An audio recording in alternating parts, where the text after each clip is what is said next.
Pada tahun ke-6 Hijriah, Rasulullah dan para sahabat pergi ke Mekah untuk melaksanakan umroh. Namun, sebelum memasuki kota Mekah, tepatnya di wilayah Hudaybiyah, orang-orang Quraisy langsung menghadang Rasulullah dan rombongannya. Pada saat itu, kaum kafir Quraisy mengira kalau kedatangan Rasulullah ke Mekah itu untuk memerangi mereka.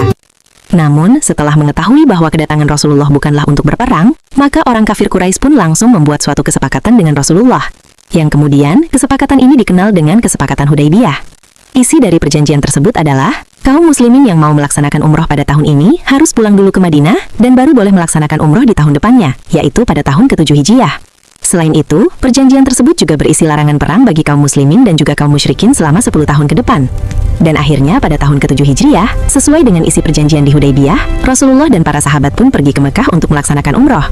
Nah, di antara sahabat yang ikut umroh dengan Rasulullah waktu itu, saudaranya Khalid bin Walid, yaitu Al-Walid bin Walid, juga ikut umroh bersama Rasulullah. Ternyata Al-Walid ini udah lebih dulu masuk Islam sebelum Khalid bin Walid memeluk Islam.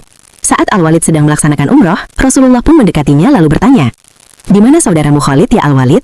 Maksud dari pertanyaan Rasulullah itu adalah, "Di mana saudaramu Khalid? Kenapa dia tidak masuk Islam?" Mendengar pertanyaan itu, Al-Walid pun menjawab, "Allah akan datangkan Khalid ya Rasulullah." Rasulullah pun kembali berkata, "Orang seperti Khalid gak mungkin gak tahu tentang Islam. Seandainya dia jadikan kehebatan dan kecerdasannya dalam bertempur untuk membela kaum muslimin, maka itu lebih baik baginya, dan kami akan mengedepankan dia daripada yang lainnya." Mendengar pernyataan dari Rasulullah, Al-Walid pun merasa tercengang dan terkesimat. Maka Al-Walid langsung pergi untuk mencari saudaranya itu. Setelah dicari-cari di sekitar Mekah, Al-Walid tidak berhasil menemui Khalid. Akhirnya Al-Walid menuliskan selembar surat yang ditujukan kepada Khalid bin Walid. Kurang lebih isi suratnya seperti ini. "Wahai saudaraku, aku tidak pernah melihat sesuatu yang lebih aneh dari dirimu. Selain engkau tidak masuk Islam, padahal engkau adalah orang yang cerdas. Bagaimana mungkin kecerdasanmu dapat menghalangimu dari Islam? Apakah ada orang yang tidak mengerti tentang indahnya Islam? Perlu kau ketahui, sesungguhnya Rasulullah telah bertanya kepadaku tentang dirimu."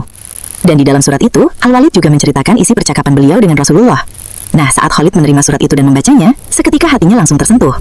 Beliau tidak menyangka kalau Rasulullah yang bahkan pernah dia coba untuk menghilangkan nyawanya, ternyata malah mencarinya dan bahkan memujinya. Dalam hatinya, Khalid berkata, "Aku telah menyaksikan 3 perang saat melawan Muhammad. Di setiap pertempuran yang kusaksikan, aku pulang dengan perasaan bahwa aku berada di sisi yang salah, dan bahwa Muhammad pasti akan menang." Di hari selanjutnya, Khalid bin Walid mengalami suatu mimpi yang tidak pernah dia alami sebelumnya. Di mana waktu itu Khalid bin Walid bermimpi sedang berada di suatu daerah yang kering, tandus dan sempit tempatnya. Terus tiba-tiba beliau bisa keluar ke daerah yang hijau, luas dan juga subur tempatnya. Nantinya mimpi ini ditafsirkan oleh Abu Bakar sebagai petunjuk atau hidayah kepada Khalid. Yang mana daerah hijau, luas dan subur, itu adalah jalan keluar dari Allah yang ditunjukkan kepada Khalid untuk menuju Islam. Adapun tempat sempit, kering dan tandus, adalah berhala yang disembah kaum musyrikin. Maka Khalid pun berkata, "Aku akan menuju Madinah menemui Muhammad untuk memeluk Islam."